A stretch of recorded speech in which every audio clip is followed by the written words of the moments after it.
or the anti-glaucoma drugs. Okay, so what is glaucoma? It is a progressive damage to optic nerve associated with raised intraocular pressure. और कितना pressure? It is greater than 21 mmHg. मतलब होता क्या है कि inside the I intraocular pressure इतना ज्यादा increase हो जाता है जिस वजह से क्या होता है, धीरे धीरे ऑप्टिक नर्व का डैमेज हो जाता है, and this can ultimately lead to what? Blindness. Okay, so we will study about the drugs and we will also see what is the silent thief of sight. Okay, so start करने से पहले आपको ये पता होना चाहिए कि इसकी इटियोलॉजी क्या है, क्यों होता है, ये किस वजह से होता है, रीजन क्या है. देखो, आई में दो फ्लूइड होते हैं, एक्वस ह्यूमर और विट्रस ह्यूमर. तो एक्वस ह्यूमर का अगर एक्सेसिव प्रोडक्शन हो रहा है, ठीक है, या फिर लेस ड्रेनेज हो रहा है, ठीक है, तो जो कंडीशन रिजल्ट होती है, जो कंडीशन पैदा होती है, वो कौन सी होती है? Glaucoma of eye. ठीक है, देखो, अब सपोज एक I would like to give you example before starting this diagram. Suppose एक वाटर पाइप है जो आप गार्डन में यूज करते हैं. उस पाइप में आपने कोई टैप ओपन कर रखा है तो पानी का इनफ्लो हो रहा है, ठीक है, water is going inside the pipe. तो वो जो फ्लो है वो बढ़ता ही जा रहा है, ठीक है, बट आगे से क्या हो रहा है? There is some obstruction inside the pipe. Suppose pipe के अंदर कोई ब्लॉकेज है, ठीक है, तो वो पानी आगे नहीं बढ़ पाएगा, ठीक है. This will lead to what? Excessive production. मतलब पानी तो जा रहा है लेकिन पानी का लेस ड्रेनेज, बाहर की तरफ ड्रेनेज नहीं हो पा रहा है. तो उस पोर्शन के पाइप के उस पोर्शन में क्या होगा? पाइप कैन बी बर्स्ट, और पाइप में कोई क्रैक आ सकता है, बिकॉज क्योंकि पानी इतना ज्यादा प्रेशर हो जाएगा अंदर, क्योंकि पानी आगे भी नहीं जा रहा है और वहां से आपने टैप ओपन कर रखा है.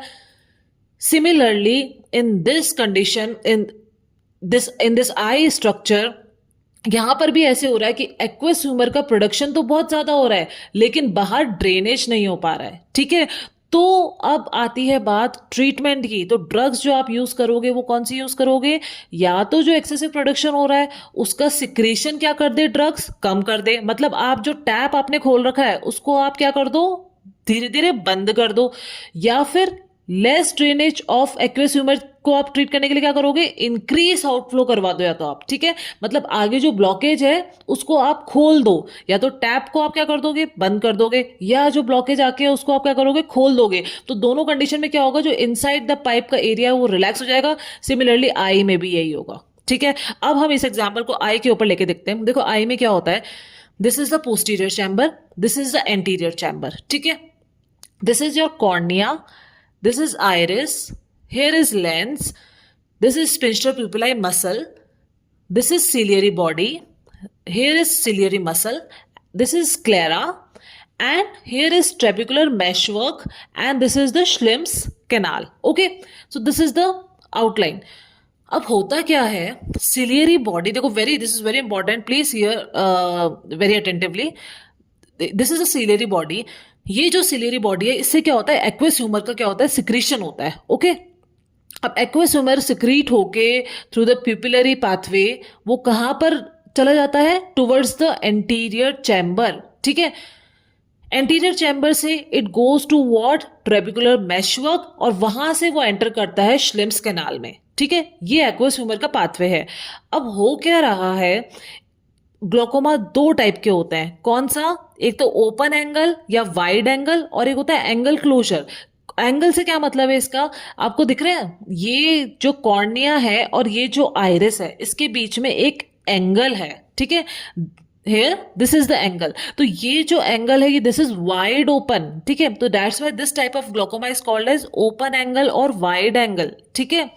और अगर ये जो एंगल है ये कम हो जाए, मतलब आइरिस की पोजीशन, सपोज ये आइरिस यहाँ है तो आइरिस क्या हो जाए? बिल्कुल यहाँ हो जाए. या फिर यू कैन से कॉर्निया यहाँ है ना, तो कॉर्निया और इसमें आइरिस में ये एंगल है, दिस इज वाइड एंगल. अब कॉर्निया की पोजीशन मान लो यहाँ हो जाए तो ये क्या होगा? एंगल क्लोजर और नैरो एंगल ग्लोकोमा, ठीक है. तो दोनों कंडीशन में क्या होता है? देखो, ओपन एंगल ग्लोकोमा में क्या है? अभी एक्वस ह्यूमर यहां से सिक्रीट होकर ये पाथवे फॉलो कर कहां पे जा रहा है? ट्रेबिकुलर मेशवर्क की तरफ. अब क्या होता है? ट्रेबिकुलर मेशवर्क इसको रेजिस्टेंस शो करता है कि ये जो आउटफ्लो है ये यहां से आगे श्लिम्स कैनाल की तरफ नहीं जा सकता है, ठीक है. तो ये जो रेजिस्टेंस शो कर रहा है ट्रेबिकुलर आउटफ्लो, इसकी वजह से क्या होता है? धीरे धीरे यहां इस पोर्शन में इंट्राओकुलर प्रेशर क्या होता है? बहुत ज्यादा धीरे धीरे बढ़ने लग जाता है, धीरे धीरे इंक्रीज होने लग जाता है, ठीक है. अब ये क्या हो रहा है? दिस इज द, मतलब ये स्लो प्रोसेस है. ओपन एंगल की बात कर रहे हैं हम, ये क्या है, स्लो प्रोसेस है। धीरे धीरे जब ये यहाँ पे प्रेशर बढ़ने लग जाएगा तो क्या होगा, स्लोली ऑप्टिक नर्व का डैमेज स्टार्ट हो जाएगा, and that to near what, optic disc, ठीक है।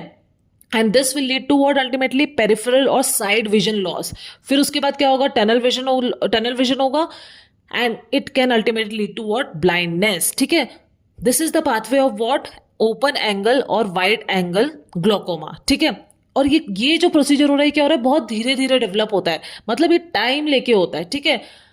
That's why it is called as chronic simple glaucoma, मतलब ये लंबे टाइम के लिए हो रहा है। और दूसरी बात क्या है, you can also called it as what, silent thief of sight. क्यों, आपको पता ही नहीं लग रहा है, दिस इज एसिम्प्टोमेटिक। जब आप इसका पेशेंट का विजन चेक करेंगे तब आपको पता लगता है, अच्छा दिस प्रेशर इज डेवलपिंग, ठीक है। So this is the slowly developing disease, okay. Which type, open angle. अब क्लोज एंगल की बात करें तो क्या होता है, ये जो कॉर्निया है और ये जो आइरिस है, इसके बीच में क्या होता है, गैप इतना है, ठीक है। तो अब ये जो फ्लूइड यहां से सिक्रीट हो रहा है, ठीक है, ये आगे नहीं जा पाएगा भाई। ओपन एंगल में तो ये बहुत अच्छी स्पेस थी, तो ये यहां से ट्रेबिकुलर मेशवर्क के पास जाता है, अब ये यहाँ पे इसकी एंट्री को रोक देगा। तो वाइड एंगल में तो इसकी वजह से प्रॉब्लम हो रही है, बट क्लोज एंगल में क्या है, ये जो कॉर्निया है वो दिस इज प्रेजेंट हेयर, ठीक है। तो एंगल बहुत कम है, तो यहां से जो फ्लूइड जा रहा है वो आगे नहीं जा पाएगा, वो यहीं स्टक हो जाएगा, ठीक है। So this is an emergency condition, this is an ophthalmic emergency. इसमें आप मेडिसिन का यूज, ठीक है, हम देखेंगे बाद में कि कहाँ होता है, but this condition needs immediate surgery और इरिडेक्टोमी, ठीक है। And this is called as angle closure और नैरो एंगल और अक्यूट कंजेस्टिव ग्लोकोमा, ठीक है। That's why this is called as ophthalmic emergency. तो दो टाइप के ग्लोकोमा आपने पढ़ लिए। बेसिकली मेजर हम जो बात करेंगे वो हम क्लासिफिकेशन के तौर पे दो तरीके से बात करेंगे। सबसे पहले प्राइमरी ओपन एंगल ग्लोकोमा की ही बात करेंगे हम, क्लोज्ड एंगल की बाद में बात करेंगे, क्योंकि that is a different situation, that is an emergency condition, ठीक है। Primary open angle, wide angle, chronic simple glaucoma और साइलेंट थीफ ऑफ साइट में जो मेडिसिन यूज होती है वो क्या करेंगी, या तो सिक्रेशन को डिक्रीज करेंगी या फिर सिक्रेशन के आउटफ्लो को बढ़ाएंगी, इंक्रीज करेगी। तो एक बार हम पढ़ लेते हैं कि major amount of aqueous humour 90% drains through the trabecular route. अब मैंने आपको बताया था कि ओपन एंगल में क्या हो रहा है, ट्रेबिकुलर मेशवर्क क्या कर रहा है, रेजिस्टेंस शो कर रहा है, और यहां आपको पता लग रहा है कि 90% एक्वस ह्यूमर वो कहां से फ्लो करता है, ट्रेबिकुलर रूट से ही फ्लो करता है, जबकि 10% कहां चल जाता है, into the connective tissue space with in the ciliary muscle. 90% तो कहां पे जा रहा है, ट्रेबिकुलर आउटफ्लो से जा रहा है, और 10% इन सिलियरी मसल की कनेक्टिव टिश्यू स्पेस से जाता है। Then via supra choroid into the episcleral vessels और यूवियोस्क्लेरल आउटफ्लो, ठीक है। ये तो हो गया trabecular outflow, and this is called as uveoscleral outflow. Please mark these two words, this will be used ahead, okay. So this is the basic structure. एक बार हम यहां देख लेते हैं what is this. So basically अगर हम बात करें, this is the ciliary body epithelium, ठीक है, ये ciliary body epithelium है। इसमें ये जो मैंने M करके लिख रखा है, this is what, carbonic anhydrase, ठीक है। This is what, beta 2 receptor, beta 1 receptor, alpha 2 receptor, ये कहाँ प्रेजेंट होता है, सिलेरी बॉडी एपिथेलियम पे, और सिलेरी ब्लड वेसल पे कौन सा होता है, अल्फा 1, ओके, गॉट इट। तो आगे चलते हैं, हम ड्रग्स के बारे में बात करते हैं। आई टोल्ड यू दो ड्रग्स होती हैं, या तो सिक्रेशन को डिक्रीज करेंगी या फिर सिक्रेशन को, आउटफ्लो को बढ़ाएंगी, ठीक है। सिक्रेशन को या तो यहीं से डिक्रीज कर दो, सिक्रेशन को कम कर दो, या फिर ये जो आउटफ्लो है, जहां जो रेजिस्टेंस हो रहा है, इसको क्या कर दो, बढ़ा दो, इसको, ये जो रेजिस्टेंस है इनको इंक्रीज कर दो। तो यहां तो या तो हम यहीं रोक सकते हैं या फिर हम बढ़ा सकते हैं। तो सबसे पहले हम बात करेंगे कि सिक्रेशन को ही हम चाहते हैं कि हम यहां से रोक दें, तो उसमें लिए कौन सी ड्रग्स हैं, वी हैव, सबसे पहले हम बात कर रहे हैं प्राइमरी ओपन एंगल ग्लोकोमा में हमारे पास ड्रग्स हैं बीटा ब्लॉकर्स। देखो बीटा ब्लॉकर्स होती हैं दो टाइप से, non selective and selective. Non selective क्या होती है, बीटा 1 प्लस बीटा 2, उसमें आपके पास है timolol, carteolol, लिवोब्यूनॉल। Mechanism of action क्या है, ये बीटा 2 रिसेप्टर ब्लॉकर है ऑन सिलियरी एपिथेलियम, ठीक है। सिलियरी एपिथेलियम में बीटा 2 रिसेप्टर है, इसको ये ब्लॉक करेंगी ड्रग्स, जिस वजह से क्या होगा, एक्वस सिक्रेशन कम हो जाएगा। एडवर्स इफेक्ट्स क्या है, allergic, blepharo, conjunctivitis, precipitates, asthma. Asthma क्यों प्रेसिपिटेट होगा, क्योंकि बीटा 2 रिसेप्टर कहां प्रेजेंट होता है, लंग में, और आप क्या कर रहे हो, बीटा रिसेप्टर्स को ब्लॉक कर रहे हो, नॉन सेलेक्टिव है, तो इट कैन प्रेसिपिटेट एजमा, ठीक है। That's why contraindicated in asthmatic patients. अगर कोई एजमेटिक पेशेंट है, उसको ग्लोकोमा है, ठीक है, तो आपको ये ड्रग नहीं देनी है। और ट्रांजिट बर्निंग आई, इचिंग आई हो सकता है इट। फिर आती है हमारे पास कौन सी सेकेंड ड्रग आती है, सेलेक्टिव बीटा वन ब्लॉकर, जो कि क्या है, कार्डियो सेलेक्टिव है। क्यों? क्योंकि बीटा वन रिसेप्टर प्रेजेंट होता है हार्ट पे। वी हैव बिटेक्सोलॉल, ओके, ये भी क्या करते हैं, बीटा वन रिसेप्टर को ब्लॉक करेंगे ऑन सिलेरी एपिथेलियम और एक्वे सिक्रेशन को कम कर देंगे। तो this is less likely to precipitate asthma, obviously, क्योंकि बीटा रिसेप्टर ब्लॉकर है ही नहीं, ठीक है।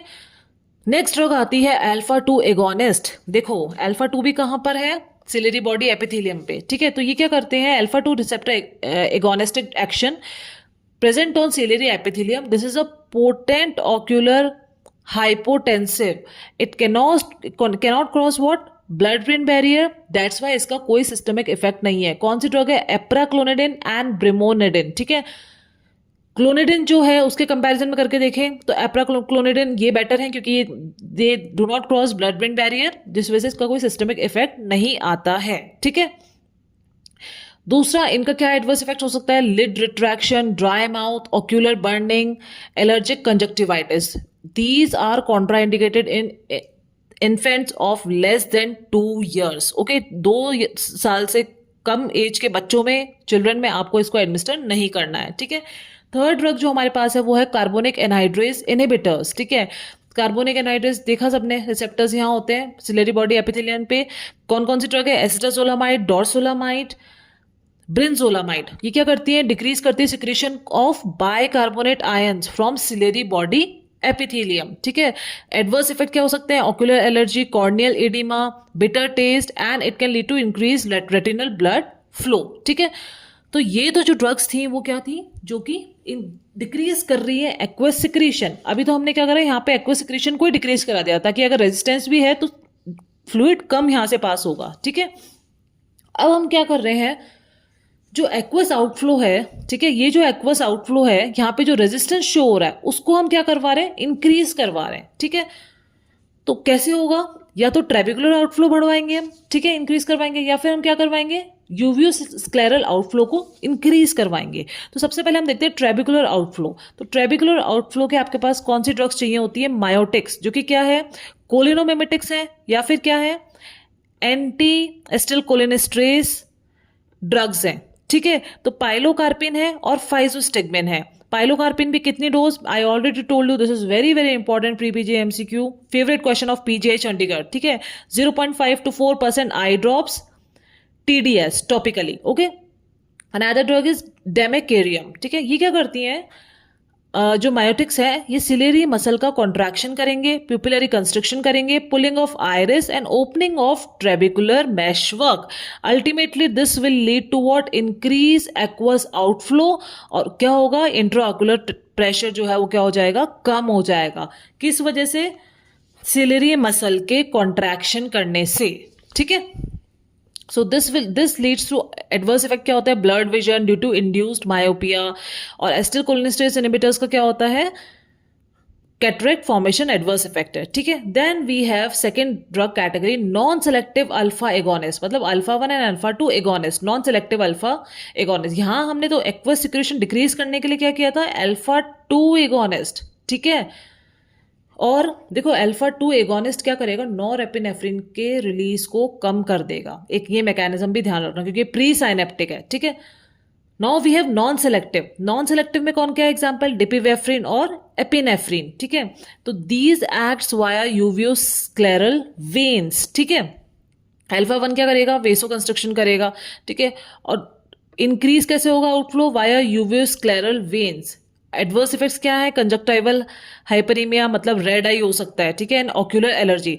One thing is very important to note कि हम alpha agonist, non selective alpha agonist के एडवर्स इफेक्ट्स ज्यादा होते हैं, दैट्स वाई हम इनको यूज कम करते हैं, ठीक है। इन क्लिनिकल एप्लीकेशन इनका कम है alpha as compare to alpha 2 agonist, okay. Now we have to increase what, हमने ट्रेबिकुलर आउटफ्लो देख लिया। सबसे पहले हमने देखा सिक्रीशन कैसे कम करना है, फिर हम देख रहे हैं अब एक्वस ह्यूमर का आउटफ्लो बढ़ाना है। तो अभी हमने क्या देख लिया, ट्रेबिकुलर आउटफ्लो। अब हम देख रहे हैं कि यूवियोस्क्लेरल आउटफ्लो हम कैसे बढ़ा सकते हैं। उसके लिए बहुत इंपॉर्टेंट ड्रग आती है, very important, PGF2 alpha analogues, जिसका नाम क्या है, लेटेनोप्रोस्ट, बिमेटोप्रोस्ट, ट्रेवोप्रोस्ट, टेफ्लूप्रोस्ट एंड यूनोप्रोस्टोन।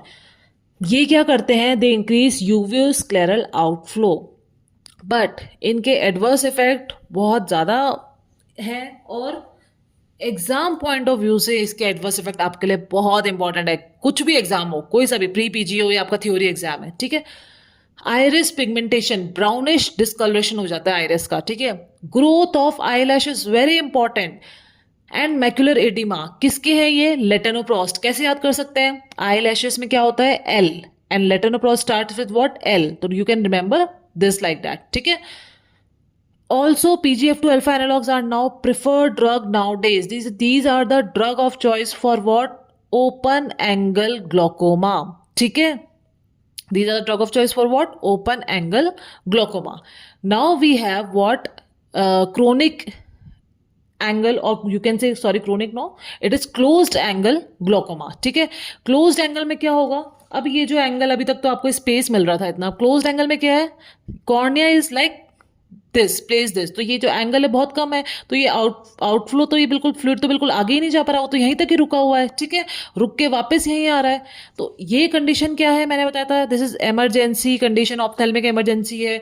तो आप इसमें क्या करोगे, डेफिनेटिव ट्रीटमेंट क्या है, ओनली सर्जरी। सबसे पहले कौन सी, लेजर पेरिफेरल इरिडोटोमी और सर्जिकल पेरिफेरल इरिडेक्टोमी, ठीक है, ये करना है आपको। और before surgery, preceding surgery, only few drugs can act. वो कौन कौन सी है, मायोटिक्स, एसिटाजोलामाइड और ऑस्मोटिक डायूरेटिक्स, ठीक है। इनिशियल ट्रीटमेंट आपको आईवी एसिटाजोलामाइड से ही करना है, ठीक है। और कौन कौन सी ड्रग्स हैं, we have hypertonic solutions, mannitol 20%, glycerol, you can give it orally. ये क्या करते हैं, इंट्राऑक्यूलर प्रेशर को डिक्रीज कर देते हैं by inducing what, intraocular dehydration by osmotic action, ठीक है, and mainly used to terminate acute attack of angle closure glaucoma। mainly इसको अगर acute attack आ रहा है, ठीक है, तो ही आप इसको यूज कर रहे हैं, okay. So this is how these drugs work, okay, and alpha agonist can also lead to mydriasis and it can precipitate acute attack of angle closure glaucoma, okay। So इनको बहुत ध्यान से यूज करना है। बाकी drug of choice is what, PGF2 alpha analogs. Okay, so this is the complete anti-glaucoma drugs. Thank you for watching and please like, share and subscribe my channel. Thank you.